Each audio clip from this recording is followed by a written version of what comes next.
सभी मित्रों को नमन। जैसा कि आप लोग जानते हैं कि 1 मई से मैंने अपने फेसबुक पर एक 90 दिन का 3 महीने का धार्मिक कोर्स चला रखा है। आज 19 तारीख है। 19 अध्याय मेरे फेसबुक पे आ चुके थे, मगर कुछ विवादों के कारण फोन से इतने ज़्यादा डिस्टर्ब हो गए। लगातार फोन पे फोन ऐसा कैसे हो सकता है। कुल मिलाकर के डिस्टरबेंस काफ़ी रहा। फेसबुक में कुछ मित्र भी जुड़ते हैं, कुछ जो हमसे परिचित नहीं है वो भी जुड़ते हैं। पब्लिक का हर आदमी जुड़ जाता है, तो किसी के कोई उंगली तो रोक नहीं सकता, जवान तो पकड़ नहीं सकता। कोई मेरी विचारधारा को जानता भी नहीं है। 4 अक्षर किसी ने पढ़ लिए, उसी में अपने को ज्ञानी समझने लगा और उल्टे सीधे तर्क वितर्क फोन। इसलिए वहां से कट ऑफ करके अब टोटल प्रोग्राम मैंने जो है अपने व्हाट्सएप पे दे दिया है। तो व्हाट्सएप पे इस समय मेरे 3 ग्रुप चल रहे हैं। 90 दिन यानी 3 महीने का आध्यात्मिक कोर्स। उसमें है क्या कि भारतीय सनातन धर्म के अनुसार पूरे विश्व में जिसका झंडा फहराना चाहिए, पताका जिसकी लहराती थी, और कुछ दौरान इस समय कुछ जरा स्थिति ऐसी नहीं है, क्योंकि एक हंसी का माहौल बन गया है। विदेशों में नहीं, दूसरे धर्मों में नहीं, स्वयं हिंदू धर्म में ही कुछ लोग इस प्रकार के हैं कि अपनी ही धर्म की हंसी उड़ाते हैं। हंसी उड़ाना तो आसान है, बहुत आसान है, मगर उसके रहस्य को जानना बहुत कठिन है।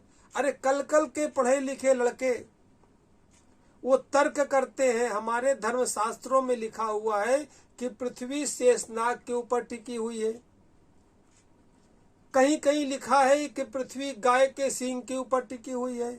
कहीं कहीं लिखा है कि पृथ्वी कछुए के पीठ के ऊपर रखी हुई है। ये 3 बातें जो हैं, ये किसी हवा में फायर नहीं है कि फायर मार दिया कुछ भी कर दिया, ऐसी बात नहीं है।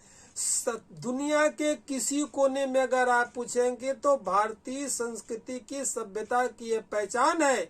किसी से पूछेंगे पृथ्वी किसके ऊपर टिकी है, तो आंख बंद करके वो 3 शब्द कहेगा ही कहेगा। अब क्यों कहेगा? अरे कल को तुमने 4 किताबें पढ़ ली तो तुमको पता हो गया कि पृथ्वी आकाश के अंदर घूम रही है। जैसे सूरज, चंद्रमा, मंगल, बुध, बृहस्पति, करोड़ों तारे घूम रहे। पृथ्वी की औकात क्या है? कितनी बड़ी पृथ्वी है? अरे करोड़ों गुना बड़ा तो सूर्य है। जब वो चुंबकीय शक्ति के कारण हवा में ब्रह्मांड में लटका हुआ है, घूम रहा है, तो पृथ्वी की औकात क्या है? पृथ्वी कितनी बड़ी? तो ये तो दुनिया जानती है। कोई कक्षा 5 का विद्यार्थी होगा, 8th का होगा, हाई स्कूल का होगा, ये सब जानते हैं कि पृथ्वी कहाँ टिकी हुई है।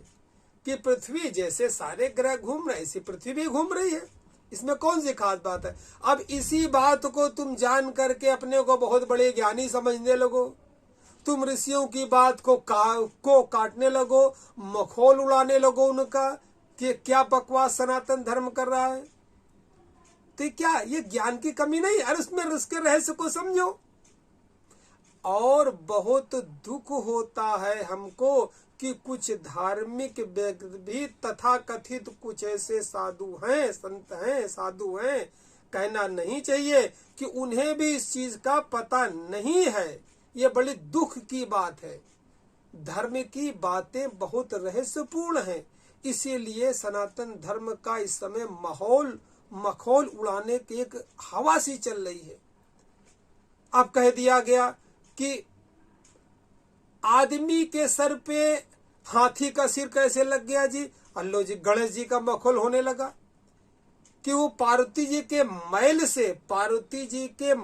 से और गणेश जी कैसे बन गए, और आदमी के सर पे हाथी का सर कैसे लग गया? ये कौन सा ऑपरेशन हो गया?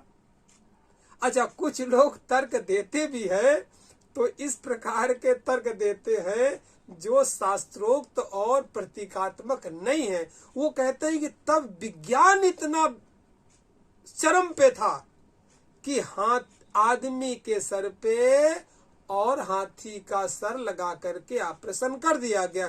कुछ अगर तर्क देते भी तो ऐसे भी देते हैं। तो दुनिया तर्कों से भरी हुई है। ये जैसा कहा जाता है ऐसा नहीं है, बड़े इसमें रहस्य छुपे हुए हैं, बहुत गहरे रहस्य छुपे हुए हैं। तो क्या हमको नहीं मालूम है कि पृथ्वी ब्रह्मांड के अंदर कहाँ टिकी हुई है? अरे हमने भी इलेक्ट्रिकल इंजीनियरिंग से स्नातक किया है और मुझे लोग फोन करते हैं, अरे इस चीज को जानो कि पृथ्वी शेषनाग पे कैसे टिकी है। ये तो कोई कला है, इसको समझो, जिस दिन समझ जाओगे। इसी प्रकार के बहुत सारी बातें हैं। शंकर जी के सर से गंगा जी कैसे निकली है?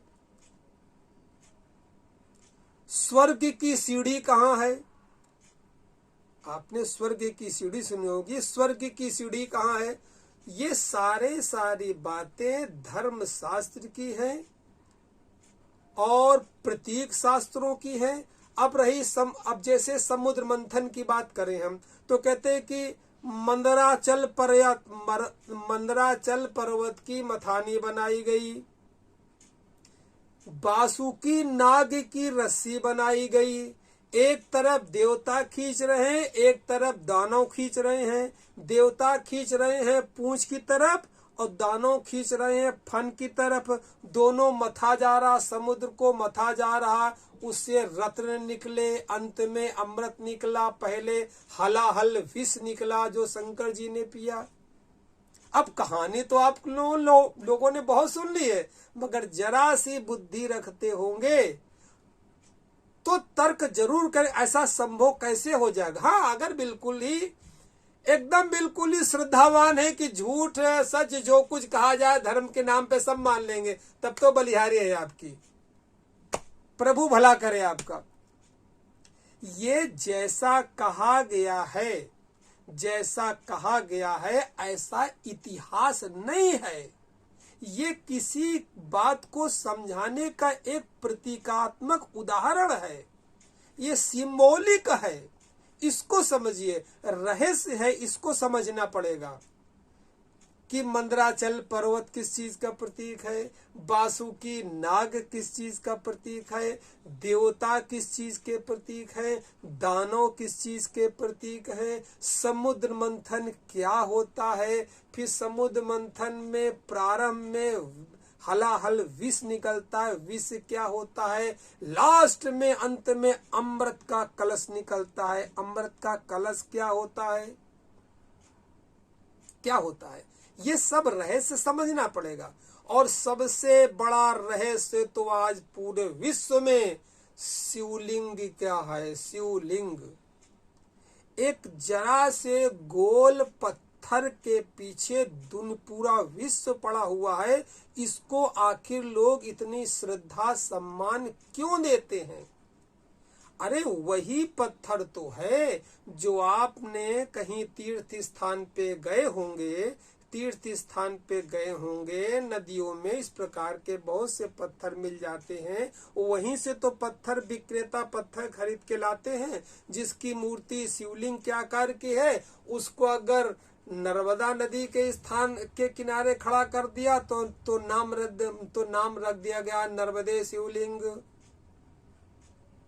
सफेद रंग का अगर पत्थर है तो उसका दूध के ऊपर नाम रख दिया गया दूधेश्वर महाराज।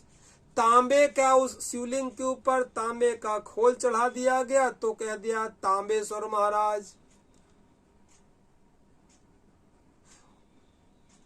इसी प्रकार पीपल के नीचे कहीं अगर शिवलिंग रख दिया गया तो कहा गया पिपलेश्वर महाराज। यानी शिवलिंग में आखिर उसमें क्या है कि लोग जो है सदियों से इसके पीछे चले आ रहे हैं। भगवान राम ने भी पुल बनाने के पहले समुद्र के किनारे शिवलिंग की स्थापना की थी। ये क्या शिवलिंग है? ये सामान्य पत्थर नहीं है। हाँ, अगर आप ऐसे देखेंगे तब तो है ही, जो उसको हमें कहना क्या वो तो है ही है, मगर नहीं, ये किसी प्रतीक को समझाने का प्रयास कर रहा है। ये अधूरा चित्रण है। पूरा चित्रण समझिए पहले क्या होता है। नीचे अर्घा होता है, ऊपर शिवलिंग होता है, उसके आसपास 3 डंडियां होती हैं, जिसके ऊपर घड़ा रखा होता है, जिससे बूंद बूंद करके पानी टपकता रहता है। शिवलिंग के ऊपर 3.5 फेरे लिए हुए एक नाग लिपटा हुआ है। शिवलिंग के ऊपर बेलपत्र चढ़ाया जाता है। ये है पूरा उसका चित्रण। अब ये बात दूसरी है, अलग है कि कुछ मंदिरों में कुछ लोगों ने इस विज्ञान को न समझ करके जो घड़े को है वो अपने तौर तरीके से टांग रखा है। किसी ने 4 डंडियां गाड़ दी, किसी ने सुतली में बांध दिया घड़े को, क्योंकि उनका उद्देश्य है किसी तरह जल टपकना चाहिए। रहस्य ये नहीं कहता है कि जल टपकना चाहिए, रहस्य और कुछ बड़ी दूर दराज की बात करता है, संकेत दे रहा है, कहीं अदृश्य की गुप्त शक्ति का संकेत दे रहा है। संकेत तो आप पकड़ेंगे नहीं और पानी जीवन भर टपका जाएंगे। तो इस संकेत को समझिए, ये बहुत बड़े बड़े गहरे रहस्य हैं।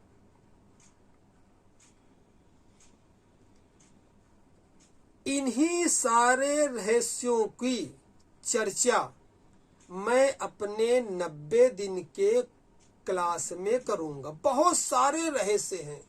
अब जैसे आप एक छोटा सा आपको बात बताएं कि जितने भी तीर्थ स्थल होते हैं, जितने भी देवियों की मूर्तियां होती है, शक्तियों की मूर्तियां होती हैं, पहाड़ पर ही क्यों होती हैं? कारण क्या है उसका? ऊंचाई में क्यों होती हैं? अब मान लिया आप वैष्णो देवी जाइए, आप वैष्णो देवी जाएंगे तो क्या वैष्णो देवी में वैष्णो देवी आपको मिलेंगी? वैष्णो देवी के नाम की वहां देवी नहीं है, नाम से तो जाएंगे वैष्णो देवी जा रहे हैं, और आपको वहां मिलेगा क्या? वहां 3 पिंडी मिलेंगी, महालक्ष्मी, महासरस्वती, महाकाली की। इन 3 पिंडियों का रहस्य क्या है?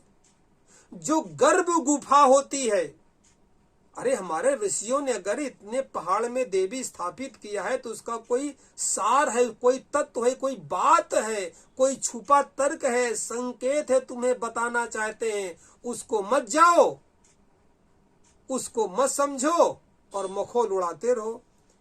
ये शुभ नहीं है। किसी चीज को नकार देना तो चमड़े की जबान है, कुछ भी कह दो तुम्हारी मर्जी है, मगर उसको सिद्ध करने में पूरी उम्र लग जाती है। उसको समझने में, पहले बात तो समझने में उम्र लगेगी, फिर उसको अनुभव करने में जीवन बीत जाएगा। इसीलिए कह रहे हैं कि जो मेरे 90 दिन की क्लास है उसमें धीरे धीरे सारे रहस्यों को मैं खोलने की कोशिश कर रहा हूं। अगर किसी ने 90 दिन मेरी क्लास को ज्वाइन कर लिया तो निश्चित समझिए, मैं आपको पूरा आश्वस्त करता हूं, धर्म के क्षेत्र में जितने भी आपके मन में प्रश्न उठ रहे होंगे, अभी मैं जवाब से बोल रहा हूं ना, तो मैं तो बोल रहा हूं मगर आप पूरी तरह सुन नहीं रहे हैं। आपके मस्तिष्क में उसके उत्तर चल रहे उल्टे, कि महाराज जी को मैं ये उत्तर दूं, ये प्रति उत्तर दूं, इसका प्रत्युत्तर ये हुआ। अरे सुनना भी एक बहुत बड़ी कला है, हर व्यक्ति सुन नहीं सकता है। पहले किसी चीज को सुनो, फिर गुनो, फिर धुनो, तब जाकर के उससे कोई सार निकलता है। तो अगर मैं कुछ कह रहा हूं तो उसको पहले बड़े प्रेम से, सहजता के साथ, स्वीकार भाव से कम उसको समझ करके, सुन करके तो कोशिश तो करो। 90 दिन का समय कोई बहुत बड़ा समय नहीं हो। 90 साल नहीं मांग लिए, 90 महीने नहीं मांग लिए, 90 दिन मांगे हैं। केवल 3 महीने, और 3 महीने में रामायण, गीता, उपनिषद और भी छोटे मोटे जो ये ग्रंथ होते हैं, जैसे पंथ होते हैं, और भी साथ में जैसे कबीर का मत है, और भी जो गुरु परंपराएं भारत में चल रही हैं उनकी चर्चा करेंगे। काफी कुछ आपको इतना पर्याप्त मिल जाएगा कि आपका मस्तिष्क जो है एक कहेगा हाँ बस अब धर्म को हम समझ गए, अब हमको यात्रा करनी है। यात्रा माने यात्रा कहीं चल करके नहीं कि किसी तीर्थ स्थान पे यात्रा करनी है। यात्रा माने अंतर यात्रा करनी है, अंतर यात्रा करनी है। अंतर यात्रा माने बाहर की यात्रा तो आंख खोल करके होती है और अंदर की यात्रा आंख बंद करके होती है। और वो यात्रा जो आप करेंगे वो सीधे चल के नहीं होगी पैरों से। एक खास बात और बताएं, इसमें एक फिर प्रतीक आ गया। यात्रा जो आप करेंगे, अंतर यात्रा जो करेंगे, उससे चेतना को ऊपर उठाना है। आपने अक्सर सुना होगा ना, समाज में सुना होगा, आदमी बहुत गिरा हुआ है, नीच आदमी गिरा हुआ है। जिसके चरित्र नीचा होगा उसे कहते नीच आदमी है। तो नीच का मतलब ये थोड़ी हुआ को नीचा छोटा है, और जो आदमी अच्छे काम करता है उसका चरित्र अच्छा है तो कहते हैं बहुत बड़ा आदमी है। तो बड़े का मतलब क्या, वो 100 फुट का थोड़ी है। बड़ा माने उसका जो नेचर, उसका चरित्र है, चरित्र बड़ा है। यानी चेतना, जिस व्यक्ति की चेतना अधोगति की तरफ है वो व्यक्ति नीचा है, और जिस व्यक्ति की चेतना ऊर्ध्व गति की तरफ है वो व्यक्ति ऊंचा है। सामान्य तौर से जन सामान्य की चेतना अधोगति की तरफ है, उसको ऊर्ध्व गति की तरफ लाने पर जो यात्रा की जाती है। ऊर्ध्व माने ऊपर, अधो माने नीचे। तो ऊर्ध्व यानी चेतना को, अपनी चेतना को ऊपर की ओर उठाने को जो यात्रा की जाती है उसे कहते हैं अंतर यात्रा। और अंतर यात्रा का रास्ता कौन सा है? न तो वहां हवाई जहाज काम करेगा, न वहां मोटरसाइकिल काम करेगी, न वहां 4 व्हीलर काम करेगा।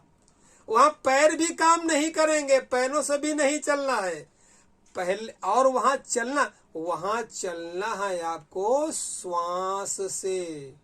एक एक श्वास के कदम के साथ, एक एक कदम यानी एक एक श्वास के साथ यात्रा करनी है। और वो रास्ता कौन सा है, अंतः पथ कौन सा है? अंतः पथ है आपकी सुषुम्ना नाड़ी। ये समझने में कठिनाई होती हो तो ये समझिए कि रीढ़ की हड्डी। अब रीढ़ की हड्डी कहाँ से कहाँ तक है? रीढ़ की हड्डी यही नहीं है, रीढ़ की हड्डी यहाँ से है, सर से लेकर के नीचे तक जो रीढ़ की हड्डी है, ये साधक का, योगी क्या, साधना मार्ग पे चलने वाले का साधना पथ है। इसी मार्ग पर वो चलता है, यही चलने का मार्ग है। हाँ, एक बात और अचानक याद आ गई। आपने सुना होगा स्वर्ग की सीढ़ी, सुनी ना कि स्वर्ग की सीढ़ी। ये स्वर्ग की सीढ़ी क्या होती है? क्या कहीं स्वर्ग स्थान है, वहां कोई सीढ़ी बनेगी? क्या आप उस पर चढ़ जाएंगे? नहीं। और हाँ, पहली बात तो ऐसा कोई स्वर्ग नहीं है, ना ही ऐसी कोई सीढ़ी नहीं है कि आप चढ़ के स्वर्ग पे चले जाएंगे। मगर है, स्वर्ग भी है, स्वर्ग की सीढ़ी भी है। आपने कोई कंकाल देखा है? कभी कोई मनुष्य का कंकाल देखिए और उसमें मनुष्य की रीढ़ की हड्डी यहाँ से लेकर के यहाँ तक देखिए। उसमें जो रीढ़ की हड्डी की जो गुड़ियां होती हैं वो इस प्रकार की होती हैं जैसे सीढ़ी में डंडे लगे होते हैं। अगर रीढ़ की हड्डी सीधी कर दी जाए तो उसमें डंडे होते हैं। यही रीढ़ की हड्डी जो है, यही स्वर्ग की सीढ़ी है। हर व्यक्ति सामान्य तौर से नरक में जी रहा है, यानी उसकी चेतना अधोगति की तरफ पड़ी है, नीचे की ओर पड़ी है, काम केंद्र पर पड़ी है। इसको ऊर्ध्वरेता करना है। जैसे जैसे ये ऊपर आएगी और जिस समय ये सीढ़ी के सबसे लास्ट चरम बिंदु पे पहुंच जाएगी, वो व्यक्ति पूर्ण हो जाएगा। कोई बुद्ध पूर्ण हो गया, कोई शिव पूर्ण हो गया, वो पूर्णता का निशान है। पूर्ण हो गया अगर उसकी चेतना यहां से अधोगति से उड़ करके ऊपर सीढ़ी के सबसे लास्ट में आ गई, तो जो स्वर्ग की सीढ़ी है ये क्या है? हमारी रीढ़ की हड्डी की जो एक एक करके गुड़िया होती है, कभी देखिएगा ये सीढ़ी की तरह प्रतीक होती हैं। यही धर्मशास्त्रों का प्रतीक है।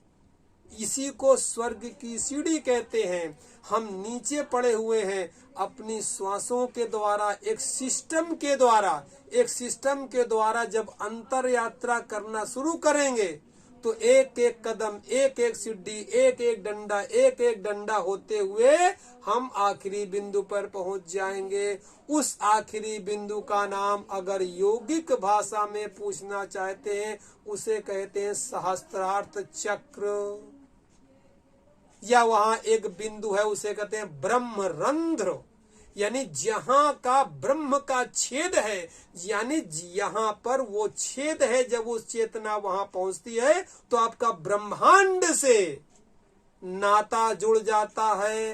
अज्ञात से आपके अंदर संकेत आने लगते हैं, आपका संकल्प अज्ञात में जाने लगता है और अज्ञात से उसका रिजल्ट, उसका उत्तर आपके मस्तिष्क में आने लगता है।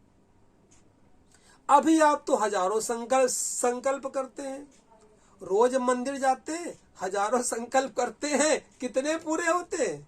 क्यों? आप किस बिंदु पर हैं? आप किस बिंदु पर हैं और संकल्प कर रहे हैं? अगर अधोगति के बिंदु पे होंगे, संकल्प करेंगे तो कोई संकल्प पूरा होगा ही नहीं। आप लाख संकल्प करिए, रोज मंदिर जाइए, चालीसा पढ़िए, पाठ करिए, जप करिए और चेतना पड़ी रहे नीचे के केंद्रों में। रोज संकल्प करिए, एक संकल्प भी पूरा नहीं और वहीं चेतना को ऊर्ध्वरेता कर करके जिस समय सहस्रार्थ चक्र पर चेतना रुक जाएगी, स्थिर हो जाएगी, तो मात्र एक संकल्प अगर आपने यहां से ब्रह्मांड के अंदर भेज दिया तो ब्रह्मांड अपनी समस्त शक्तियों के द्वारा उस एक संकल्प को पूरा करने में अपनी शक्तियों को लगा देगा और संकल्प आपका सत्य हो जाएगा। बलियारी है कि आप किस केंद्र पर से संकल्प कर रहे हैं। तो इस प्रकार की चर्चा थी। इस प्रकार के बहुत सी बातें हैं कि स्वर्ग की सीढ़ी क्या है। गणेश जी की हमने बात बताई, अभी पृथ्वी की बात बताई, समुद्र मंथन की बात बताई, ऐसी बहुत सारी बातें हैं। फिर कभी चर्चा करेंगे। सभी के रहस्य धीरे धीरे 90 दिन के अंदर खुल जाएंगे और जैसे ही 90 दिन के अंदर रहस्य खुल गए, आपका मस्तिष्क बिल्कुल धर्म के क्षेत्र में जो उलझन था, मकड़ जाल से बाहर आ जाएंगे। और जब मकड़ जाल से बाहर आ जाएंगे, आपको अंता पथ मिल जाएगा। स्वर्ग की सीढ़ी आपके पास है ही है। एक एक पेड़ी चढ़ते चढ़ते पहुंच जाएंगे। और जरूरी नहीं है कि आप लास्ट बिंदु पर पहुंचे। इस स्वर्ग की सीढ़ी में ऐसे बहुत से स्टेशन हैं, ऐसे बहुत से पॉइंट हैं कि अगर वहां तक भी पहुंच गए तो धर्म के बहुत सारे अनुभव होने शुरू हो जाएंगे। उन्हीं स्टेशनों को कहते हैं खट चक्र। नीचे का योगियों ने नाम दिया है मूलाधार चक्र। उसके ऊपर का जो स्टेशन है, प्लेटफार्म है, उसका नाम है स्वाधिष्ठान चक्र। उसके ऊपर जो चक्र है, एक आपका स्थान है, रुकने का स्टेशन है, वो मणिपुर चक्र है। एक है अनहद चक्र है, एक है विशुद्धि चक्र है, एक है आज्ञा चक्र है, एक है सहस्त्रार्थ चक्र है। उन सब स्टेशन नाम है। तो मान लिया कोई कहे ये तो योगियों की साधना है, हम कहाँ कर पाएंगे। अरे मेरे प्रभु, सहस्त्रार्थ चक्र नाम अगर नहीं पहुंचे तो कम से कम प्रयास करो, एक दो चक्र तो उड़ जाओगे। और अभी हिम्मत क्यों तोड़ रहे हो, शुरुआत तो करो। आदमी तो सब कुछ करता है। अरे कोई गधे घोड़े तो ध्यान करते नहीं, इंसान ही तो करता है। अरे सबसे खास बात है कि तुम्हें इंसान का जन्म मिल गया है। ये कम बात है। अब ये बात दूसरी को तुम 99 के चक्कर में पड़े रहो। 99 के चक्कर में तुम इसलिए पड़े हो कि तुम्हें परमात्मा की शक्ति पे भरोसा नहीं है, पता नहीं उसके अंदर क्या क्या है। आपका 99 एक परमात्मा मिलते ही 100 पूरा हो जाएगा। तो आपका एक परमात्मा 1% परमात्मा की हुई साधना 99% को शुद्ध और सात्विक कर देगी। इसलिए अपने 99 में एक गुरु वाक्य को जोड़ लो, एक गुरु वाक्य को जोड़ लो। फिर मैं कहता हूं, इंसान का जीवन पाया है, बार बार मिलेगा नहीं। और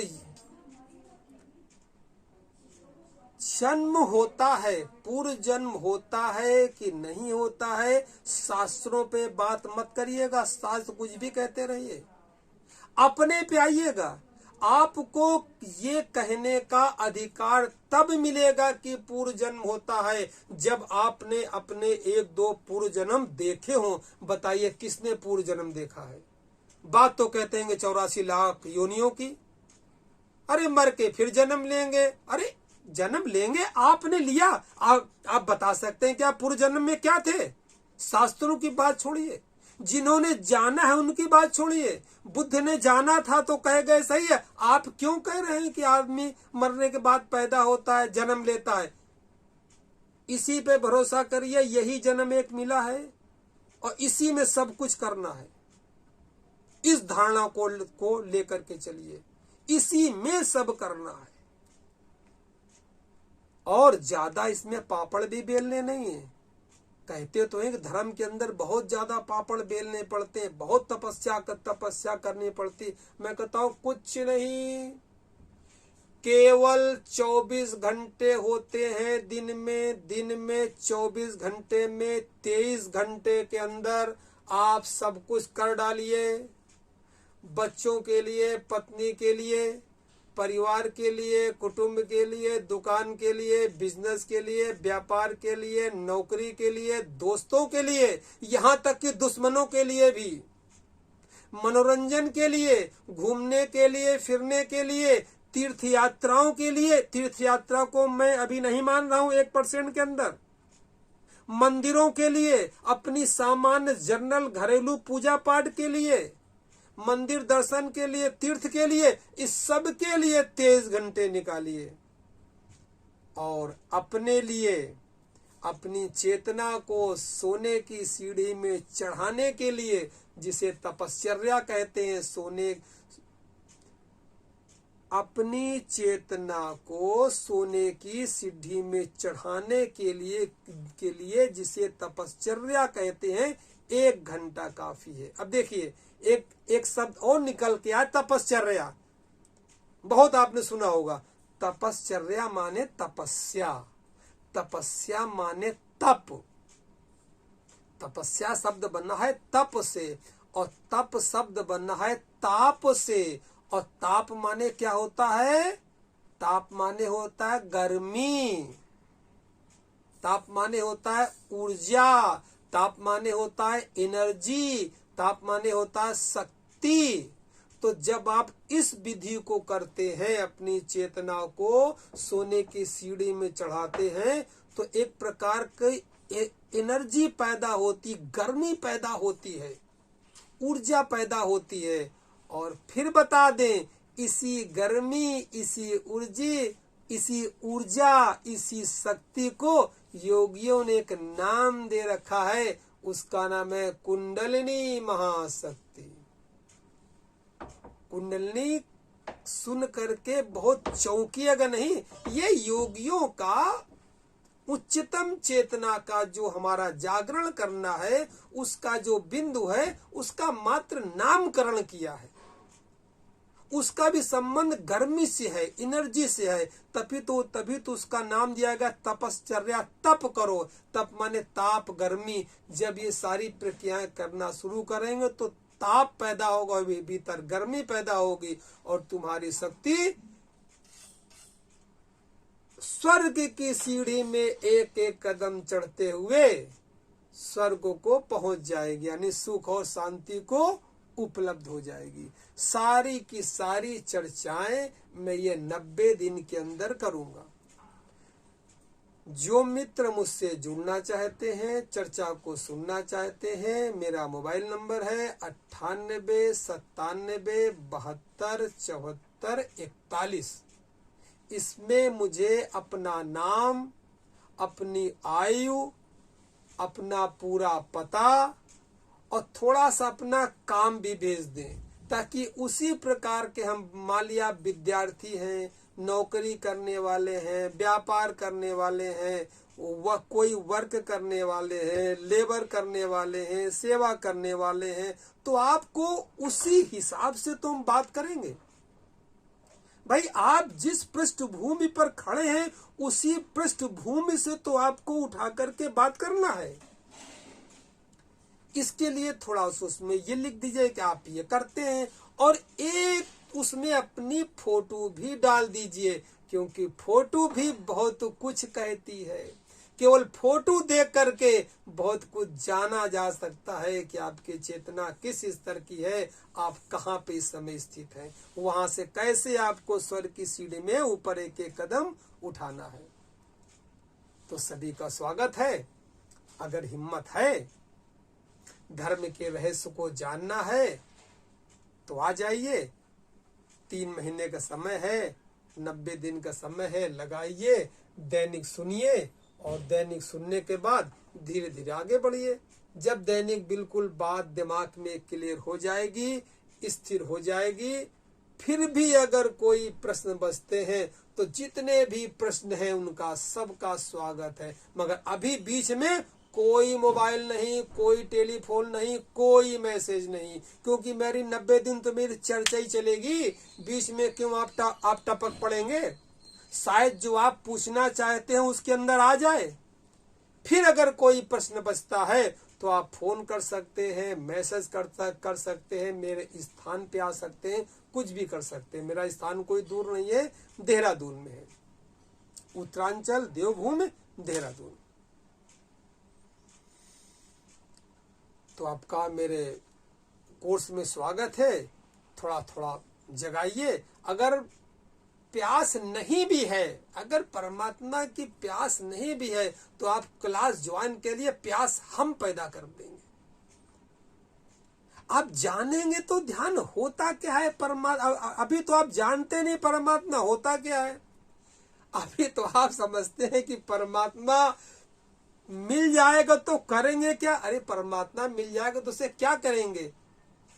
अभी तो ये ना, परमात्मा मिल जाए तो बेटी की शादी करवा देंगे, परमात्मा मिल जाए तो बेटे की नौकरी लग जाएंगे, परमात्मा मिल जाए तो एक मकान मांग लेंगे, परमात्मा मिल जाए तो एक गाड़ी मांग लेंगे, परमात्मा मिल जाए तो ये मांग लेंगे, और कुछ इसके दुगने भी उल्टी खोपड़ी के। परमात्मा मिल जाए तो उसका नुकसान करवा देंगे, परमात्मा मिल जाए तो उसकी हानि करवा देंगे, परमात्मा मिल जाए तो उसका धंधा बंद करवा देंगे।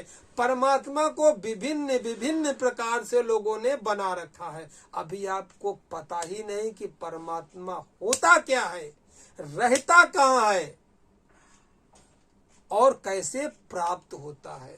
पहले दिमाग में स्थित उसका पता ठिकाना तो सही से सही आपको पता चल जाए।